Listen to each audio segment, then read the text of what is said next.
여러분 안녕하세요. 롱자입니다. 빙하. 이번 영상은 아침 시리즈물인데요. 왜 지원금 25만원 받으면 안 되는지, 나라가 어떻게 망가지는지, 그리고 제가 이해할 수 없는 분들에게 좀 전하고 싶은 메시지를 담아서 영상을 만들기로 했습니다. 얼음공장 정규 강의 23기 접수 기간이 오늘까지예요. 그래서 데드라인은 이제 오늘까지로 정해진 거고, 상세 내용이나 접수는 아래 링크를 통해서 확인을 부탁드리고, 이재명 정권의 이런 식으로 좀 같이 생존했으면 좋겠습니다. 예, 만만치 않을 겁니다. 자, 선별적 복지. 예, 또 이게 있고, 보편적 복지가 있죠. 지금 이재명 정권은 보편적 복지를 얘기하고 있는데, 이게 한국에서 이미 몇 번 실패를 했죠.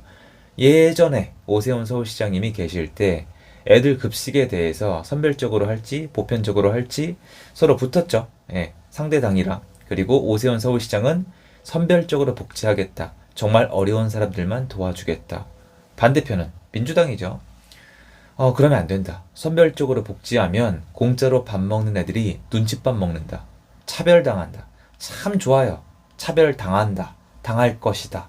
피해자다. 쟤네가 나쁘다. 기득권이다. 이거 아니면 먹고 살 수가 없는 분들이죠. 근데 문제는 여러분, 그 차별당한다는 분들도 차별을 합니다. 차별은 프레임일 뿐이에요. 누구의 시야로 보냐에 따라서 달라질 뿐입니다. 자, 그래서 하다도 안 되니까 정치적인 이 지형 때문에 오세훈 서울시장님이 해삭방을 감행합니다. 이거 요렇게 되면은 안 되면은 나 서울시장직 내려놓겠다. 난리가 났죠. 근데 문제는 그때 같은 당에서 별로 안 도와줬죠. 왜냐면 너무 무리수를 뒀고 약간 견제하는 사람도 있었고, 왜냐면 그거 됐으면 대통령 이미지 더 나죠. 소통령이잖아요, 서울시장이. 그 다음에 박원순 서울시장님이 들어오고, 그리고 서울의 이제 부동산 시장에 이제 지형이 바뀌어 버린 겁니다. 기획이 너무 길고요. 결과는 보편적으로 갔죠. 모두에게 급식을 나눠줬습니다. 그런데 급식이 쓰레기같이 나온 거예요. 이유는 간단합니다. 돈이 없어요. 이게 주는 교훈이 큽니다. 돈이 없는데 퍼주면 퀄리티가 내려갑니다. 그럼 우리는 이 생각부터 하죠. 그러면 퀄리티를 높이든가 아니면은 나가서 사 먹으면 되지. 그거는 지금 얘기예요. 이걸 들으셔야 돼요. 지금은 그 생각이 들죠. 근데 이게 더 가면 어떻게 될까요? 자, 여러분 보세요.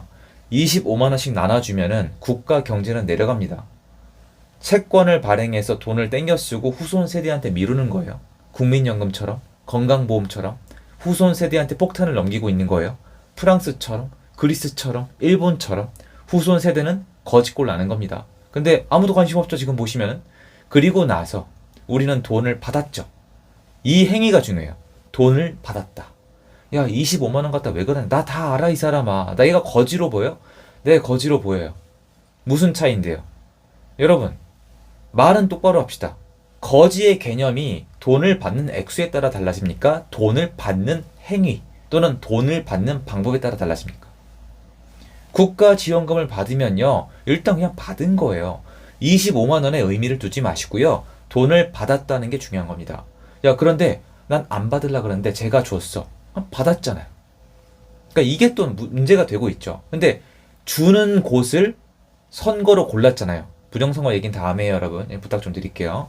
그러면 국가는 어떻게 되느냐? 일단 받았죠. 그럼 다음에 또 받아요. 그럼 다음에 또 받아요. 여기서부터 문제예요. 아까 급식처럼 국가 경제가 어려워지면은 이 지원금 가지고 뭘 할 수가 없게 됩니다. 국가 경제가 어려워지면 여러분 월급의 가치가 내려갑니다. 그리고 화폐를 계속 발행하면 물가가 올라갑니다. 그리고 이렇게 하면은 국가 경쟁력이 약해져요. 대충 말한 것 같잖아요. 맞아요. 해외에 이미 있는 사례예요. 국가가 이렇게 망해갑니다. 이렇게 20년, 30년 통치하다 보면은 나라 경제가 완전 망하는 거죠. 왜 망하냐? 간단합니다, 여러분. 주 4일제. 누가 이래요? 일하지 말아라. 야근하지 말아라. 노력하지 말아라. 이쪽으로 밀어붙이잖아요. 가만히 있어도 너는 소중하니까 돈을 주겠다. 이건 여러분, 지배해 가는 과정이에요. 사회주의 국가로 가는 과정이고요. 이게 일정 기점을 넘어가면은 이제 지원금을 받아야만 하는 시점이 옵니다. 지원금을 받아야만 하는 시점은 뭐냐면 나라 경제가 가라앉았다는 뜻이에요. 그때는 지원금을 쥐고 있는 사람이 왕이 돼요. 독재자가 됩니다. 민주당은 지금 그런 세상을 만들어가고 있는 거예요. 25만원 별거 아닌 것 같죠? 여러분, 예전엔 코로나니까 받았다고 쳐요. 지금은 뭔데요? 그걸 왜 받아야만 하는데요? 저 진짜 받기 싫거든요. 그리고 알아요. 여러분, 저 거짓말이라고 하시잖아요. 딱 여러분 수준인 거예요. 아니요, 저 진짜 받기 싫어요. 제가 만약에 불법만 아니면 여러분한테 찢어버리고 싶어요. 그 돈. 저 거지 아니에요. 돈 필요 없어요. 그럼 계속 그래요. 제가 왜 이렇게 애가 배배 꼬였냐. 여러분 저한테 자주 하는 얘기 있잖아요. 공부 좀 해보세요. 해외 사례 좀 제발 한 줄이라도 읽어보세요.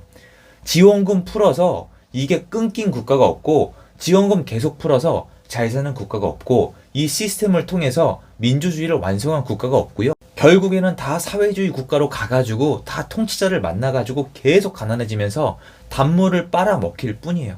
근데 한국이 어쩌다 이렇게 된 건지 전 정말 모르겠습니다. 저는 이 얘기까지 하게 될 줄은 몰랐는데, 여러분, 통치란 게 정말 이게 똑같은 게 아니에요. 우리 예전에 일본 식민지였죠. 근데 여러분들 반일하시는 분들 있잖아요. 제가 물어본 적이 있어요. 한국은 어떻게 독립을 하게 된 겁니까? 누가 독립을 시킨 겁니까? 아니면 됐어요. 독립 영웅은 누굽니까? 여러분 한번 생각해 보세요. 누가 있죠? 한국이 독립을 어떻게 했죠, 여러분? 이 얘기를 안 하죠. 왜요? 사실 엄연히 테크니컬하게 따지면은 미국의 국방무기연구소한테 감사해야 되는 부분이 되게 크거든요. 더는 얘기 안 할게요. 또 별의 별 얘기가 다 나올 테니까. 자, 그러면 이게 아니면 누가 시켰는데요? 그럼 프레임을 바꾸죠. 야, 다 소중해. 이게 HOT예요? 뭐가 다 소중해요? 질문이 이거잖아요. 누가 독립을 시키는데 이 사람이 리드가 됐냐고요? 누가 시킨 거냐고요? 대답 못하죠. 모르는 거예요. 그리고 무조건 반일합니다. 알라면 제대로 알든가요? 반일할 때 사람들은 독립을 원했어요. 왜냐면 강제로 당했으니까. 힘에 의해서 지배를 당했기 때문에 강하게 반발을 했지만 힘이 부족했죠. 자, 이제 더 무서운 게 옵니다. 한국은 이제 힘이 있어요, 여러분.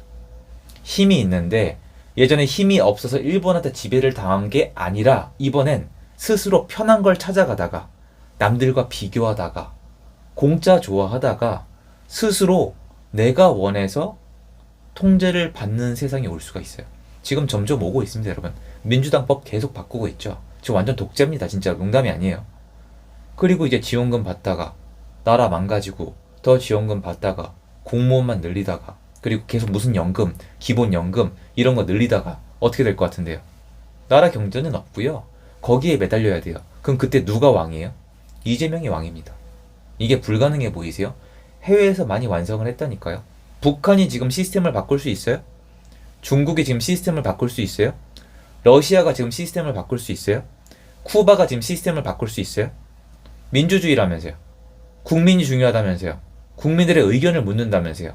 싹 다 부정선거 아니면 다 총 쏴버리고. 한국이 그렇게 되지 말란 법이 어디 있어요? 왜 이렇게 극단적이세요? 라고 하려고 그러죠. 여러분, 그러면 한국을 같이 만들어 온 저희 어른 세대는 제 댓글창만 봐도 왜 이렇게 무서워하고 있는 걸까요? 그분들은 봤거든요. 요즘 젊은 분들이 못 봤던 그 세상을 봐왔거든요. 해외 사례도 봐왔거든요.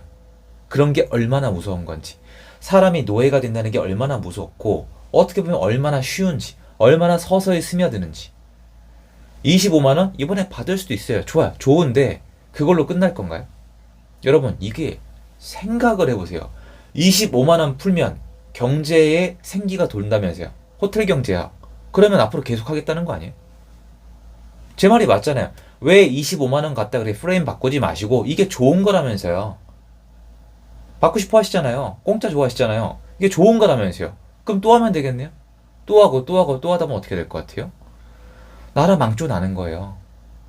아예 하지를 말아야 돼요. 액수가 중요한 게 아니에요. 횟수가 중요한 게 아니에요. 정말 필요한 시기 아니면 하면 안 돼요.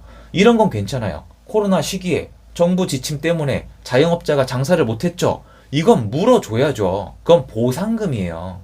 근데 지금 무슨 지원금이요? 여러분 스스로 일을 못해요? 돈 못 벌어요? 공부할 시간 없어요? 시간이 없다고요? 공항 가보세요. 일본 여행객이 작년에 800만이에요. 한국이 최고예요. 올해 900만에서 1000만 때릴걸요. 아직 안 나왔지만 데이터 1000만 가까이 갈걸요? 시간이 없다고요? 돈이 없다고요? 아니요. 밖에 차가 막혀서 못 다녀요. 여러분, 돈이 진짜 없습니까? 쓸 돈도 있죠. 능력도 있죠. 시간도 있죠. 그냥 노력이 하기 싫은 거잖아요. 그리고 노력해봤자 내가 저 사람보다 못하다는 비교 심리. 안 좋은 건 다 가지고 있으면서 거기에 돈을 받는 행위가 얹어지면은 사람이 발전을 못해요. 여러분이 발전을 못하면 국가도 발전을 못해요. 국가가 발전을 못하면 그들이 지배하기 좋은 구조로 변합니다. 그래서 계속 사회를 망가뜨리는 거예요, 일부러. 그래야 지배할 수 있으니까. 그래야 북한이나 중국도 쉽게 들어올 수가 있으니까. 뇌피셜 같죠? 이제 구조 갖추고 있어요. 중국, 북한 슬슬 들어올 겁니다. 농담 아니에요. 여러분, 동남아시아에서 북한이랑 중국 간첩들이 계속 잡히고 있는데 한국에서 지금 안 잡히고 있는 게 말이 됩니까, 여러분? 상식적으로 생각을 해보세요. 지형적으로 따져보세요. 한국에 간첩이 없을 수가 없잖아요. 이상해진 것 같아요, 이미. 그리고 간첩법도 안 바꾸고 있고 트럼프한테 의사표시도 못하고 있고. 그러니까 저는 얘기하고 싶은 거예요. 25만 원 꼭 받으셔야겠습니까? 근데 이거 진행되겠죠? 지금 이재명을 막을 수 있는 힘은 한국이 없어요, 제가 봤을 때.